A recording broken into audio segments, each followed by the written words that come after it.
Hey guys, welcome back. Tipper2 here today with a new video, and today we're going to be taking a look at Valorant's new game mode Spike Rush and how it compares to CSGO's Deathmatch, and my sort of opinions on one or the other, which ones I think perform better. So like I said, this video is about Valorant today. Valorant is finally full release, and with it comes a new game mode known as Spike Rush. Now, we had been told there was a second mode at launch, and a lot of people assumed it was DM, and Riot have said they are working on a DM mode, which Spike Rush is not, but that it will be coming down the line. For those of you who are new to this kind of a game, or players who have not played CSGO, DM, or Deathmatch as it's called, is a mode in CSGO that players use mainly for aim practice and for warm-ups before they play a ranked game. So Deathmatch is a mode where you can just use any gun you want. It's not round based, it's just timer based. You spawn in, die, spawn, die.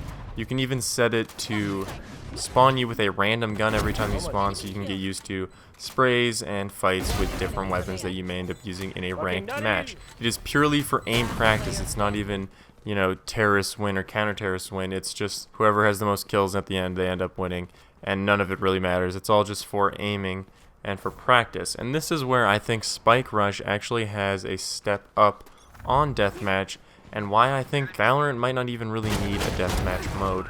Yes, Deathmatch is perfect for aim practice and warming up your aim and your flicks and sort of, you know, just your gunplay aspect. But in comparison to Counterstrike, Valorant does have a lot more on top when it comes to gameplay than just gunplay. And the reason I think Spike Rush is so strong, or a few of the reasons, is that it gives you a lot more practice on actual feasible skills that you're going to use in your ranked games. Whereas Deathmatch is just shooting and gunplay, Spike Rush is still round based, it's still attacker and defender based, and you still end up using different weapons that you may or may not use in a normal game, and you can use all your abilities. You can practice certain things that you won't get in Deathmatch, such as clutching out rounds, rotating, planting, defusing, and using all your abilities. Things like that you just won't get in Deathmatch. And I think it's actually really underappreciated how good of a warm-up it is when you can warm up clutching rounds in a sort of environment where it doesn't actually really matter if you clutch or not. You can go into a Spike Rush game and you can hyper-focus and play serious and try and clutch these rounds out. You know, Spike Rush, mainly people just dive in and they start gunfights right away, and it ends up being 1v4, 1v3, stuff like that. And if you focus up and you try and clutch these rounds out, even if you don't clutch them out, it is good to get that sort of warm-up of having to focus and having to, you know, hold this B site. You do get to practice holding angles in Spike Rush that you will actually use in your ranked games, whether you're on defend or attack. You could be, you know, holding B site on Spike Rush just like you would in a normal game. You hold the doorway, you know, take your angle fight, you fall back, you push up, you rotate around, you can sort of tell where enemies are going to go, and it's a lot more of a mental warm-up on top of just your aim and your shooting. And you're still getting all that aim and shooting because compared to a normal match, Spike Rush is a lot faster. You're probably going to run into a lot larger groups of enemies, a lot faster gunfights, and a lot more sort of random crazy gunfights. And you also have your abilities always off of cooldown at the beginning of a round, so you can use all your abilities in any way you see fit on certain sites. You can practice taking a site, or executing on A, or holding B, holding mid with your wall or your smoke or whatever you may or may not have. And I really think that Spike Rush is almost the perfect warm-up. Of course it's not, you know, as close as just playing an unrated game would be to ranked. But if you want something that's sort of quick and fast, you know, 10 minutes, maybe you do 2 and it's 20 minutes. But you just want a quick sort of fast-paced, this is how I'm going to be playing today. I want to see how my aim is and how my clutching is and whether I can rotate around the map correctly.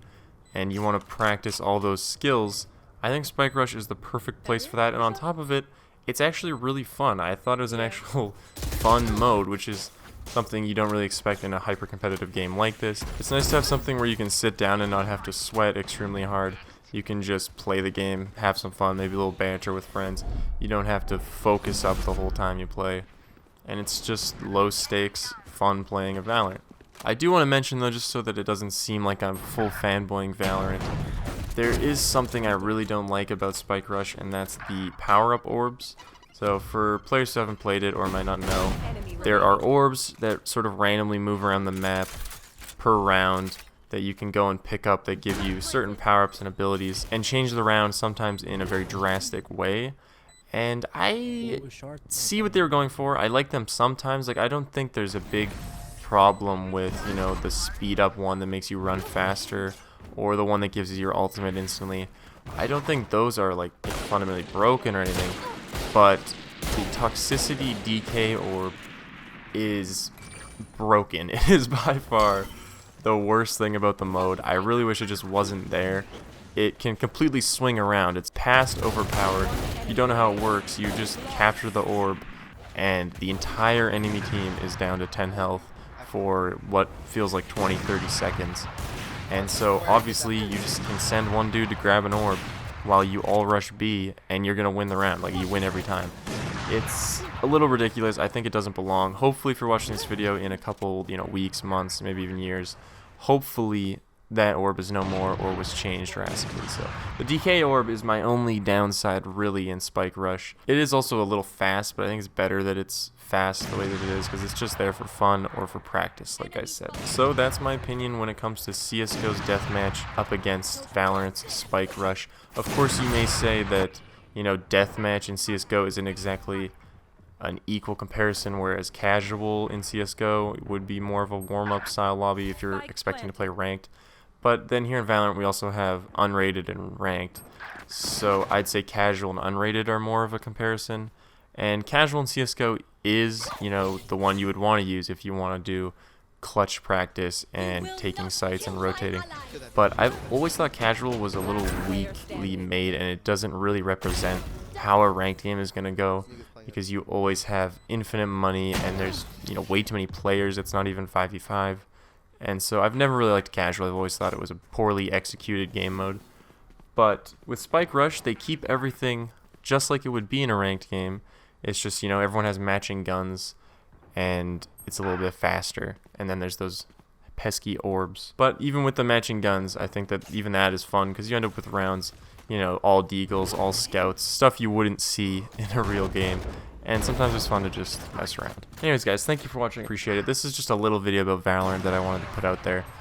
If you haven't tried Spike Rush and you're like a hyper-competitive, I only play ranked, I only play for real kind of player, I would recommend just try it, you know? It's literally 8 minutes, 10 minutes tops. And it's fun, especially if you're just with a friend or two and you just want to kind of frag out or just try a different character and not have to commit to 40 minutes. It's a fun mode. I would say try it out. You know, it's really good, and I'm really enjoying Valorant on launch. There's gonna be more Valorant videos coming. I just don't have the time to kind of grind out videos right now. Like, oh, battle pass, new character, new map, on and on and on. I don't really have the time for that right now. Sadly, I gotta work. So thank you guys for watching this video. I appreciate it. If you want to see more Valorant videos, be sure to subscribe, like, comment. All those things help me out a bunch. I really appreciate it. And this Valorant gameplay that you're watching is actually from over on Twitch. So if you want to watch me play the game over on Twitch, come check me out at twitch.tv/terry2hq. Thank you guys so much for watching. I appreciate it. I'll see you in the next one. Bye.